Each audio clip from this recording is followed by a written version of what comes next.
नमस्कार दोस्तों, मैं आपका प्रताप सिंह। हमारे चैनल में आपका बहुत बहुत स्वागत है। तो आज हम लोग बात करने जा रहे हैं मोबाइल स्कैफोल्डिंग के बारे में।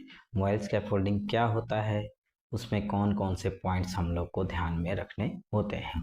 तो सबसे पहले बात करेंगे दोस्तों, मोबाइल स्कैफोल्डिंग क्या होता है। ऐसा स्कैफोल्डिंग जो हम लोग एक जगह से दूसरी जगह उसको मूव करके हम लोग को यूज़ करना होता है, जिसमें कॉस्ट और व्हील का यूज़ किया जाता है दोस्तों, उसको हम लोग मोबाइल स्कैफोल्डिंग बोलते हैं, मोबाइल स्कैफोल्डिंग कहते हैं। तो उसमें कुछ चीज़ों जो कुछ पॉइंट्स होते हैं दोस्तों, जो इसको हम लोग को ध्यान में रखते हुए उसको बनाना होता है। सबसे पहले उसका साइज़ और हाइट बहुत इंपॉर्टेंट होता है। उसके बाद आता है दोस्तों, उसमें जो ब्रेसिंग लगती हैं, एडिशनल ब्रेसिंग होती हैं, क्रॉस ब्रेस तो लगती है और एक एडिशनल ब्रेस होती है उसमें। उसके बाद आता है हमारा व्हील्स, उसके बाद उसका लैडर लगाने का कंडीशन और उसको मूव करने का जो हमारा प्रोसीजर रहता है, उसके बारे में दोस्तों हम लोग बात करने जा रहे हैं। तो सबसे पहले बात करेंगे हमारा स्कैफोल्डिंग का, जो मोबाइल स्कैफोल्डिंग का जो हाइट और साइज के बारे में। तो दोस्तों उसका एक स्टैंडर्ड फार्मूला है, जैसे आप स्क्रीन पे देख सकते हो, SBD/3। SBD मतलब short base dimension. Short base मतलब कि जो हमारे स्कैफोल्डिंग का शॉर्ट वाला बेस, मतलब कि शॉर्ट वाला हिस्सा जो हमारा जो साइज, शॉर्ट साइज है, उसी आधार पे इंटू 3, मतलब कि मान लीजिए हमारा जो शॉर्ट बेस डायमेंशन हमारे स्कैफोल्डिंग का 2 मीटर है, तो हम लोग उसको गुणा 3, मतलब 3 दूनी 6, हम लोग उसको 6 मीटर तक ही ले सकते हैं। वैसे भी हमारा जो स्कैफोल्डिंग का जो स्टैंडर्ड हाइट रहता है, मोबाइल स्कैफोल्डिंग बनाने का जो स्टैंडर्ड हाइट रहता है दोस्तों, हम लोग 6 मीटर से ऊपर कभी भी मोबाइल स्कैफोल्डिंग को नहीं ले सकते, इंक्लूडिंग उसका हैंड रेल्स। ऐसा नहीं है कि हम लोग प्लेटफॉर्म 6 मीटर पर बना के उसके बाद 1 मीटर हम लोग 7 मीटर कर देंगे कि हैंड रेल उसमें ऐड नहीं किया। इंक्लूडिंग हैंड रेल हमारा जो रहता है, मोबाइल स्कैफोल्डिंग का जो हाइट रहता है स्टैंडर्ड, वो 6 मीटर ही रहता है। उसके ऊपर हम लोग नहीं बनाते, मतलब कि उसी आधार पे हम लोग बात करेंगे। SBD/3 जो हमारा शॉर्ट बेस डायमेंशन है, उसी आधार पे ही हम लोग अपना मोबाइल स्कैफोल्डिंग को बना सकते हैं। उसके बाद दोस्तों बात करेंगे हम लोग उसमें जो ब्रेस यूज होता है। वैसे तो हम लोग डायगोनल ब्रेस तो लगाते हैं, उसमें एक और ब्रेस लगता है जिसको हम लोग प्लैंक ब्रेस कहते हैं। Planck brace. प्लैंक ब्रेस जो कहाँ यूज होता है, वर्टिकल टू वर्टिकली पाइप को लगाया जाता है। जैसे कि मान लीजिए हमारा जो स्कैफोल्डिंग में होता है वो राइट एंगल में होता है, कभी भी इंक्लाइन नहीं होता है, राइट एंगल में होता है।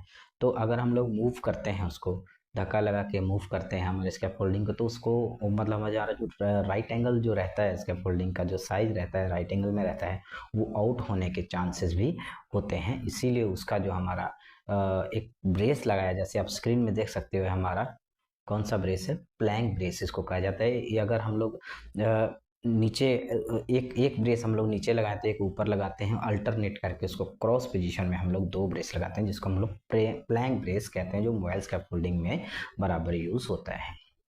उसके बाद हमारा जो लैडर लगाने का जो इसमें मेथड रहता है मोबाइल स्कैफोल्डिंग में दोस्तों, कभी भी मोबाइल स्कैफोल्डिंग का लैडर हम लोग बाहर से नहीं लगाते, कभी भी अंदर से ही लगता है।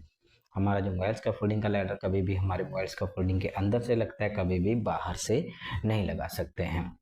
क्योंकि क्योंकि हमारा जो मोबाइल स्कैफोल्डिंग का लैडर हम लोग बाहर लगाते हैं, तो हमारा जो भी कोई वर्कर ऊपर चढ़ता है या कोई भी हम लोग जाते हैं ऊपर, तो स्कैफोल्डिंग के टैपल्स होने के चांसेस हो, इसीलिए हम लोग उसको अंदर से ही अलाउ करते हैं कि आपको जो स्टैंडर्ड है कि अंदर से स्कैफोल्डिंग जो लैडर है वो आपको मोबाइल स्कैफोल्डिंग में लगाना होता है।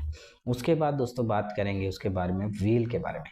जो हमारे कॉस्टर व्हील रहते हैं, कॉस्टर व्हील मतलब कि कॉस्टर एक मेटल है, जो कॉस्टल जल्दी मतलब ख़राब नहीं होता है, घिसता नहीं है, इसीलिए कॉस्टर व्हील ही मोबाइल स्कैफोल्डिंग में यूज़ किया जाता है। रबर का व्हील कभी भी यूज़ नहीं किया जाता है, उसका गल जाने का या टूट जाने का चांसेस ज़्यादा होता है। अगर व्हील टूटता है तो हमारा स्कैफोल्डिंग टैपल होने के चांसेस ज़्यादा होते हैं, इसीलिए हमारा उसमें कॉस्टर व्हील ही यूज़ किया जाता है। जैसे आप स्क्रीन में देख सकते हो, हमारा कॉस्टर व्हील है।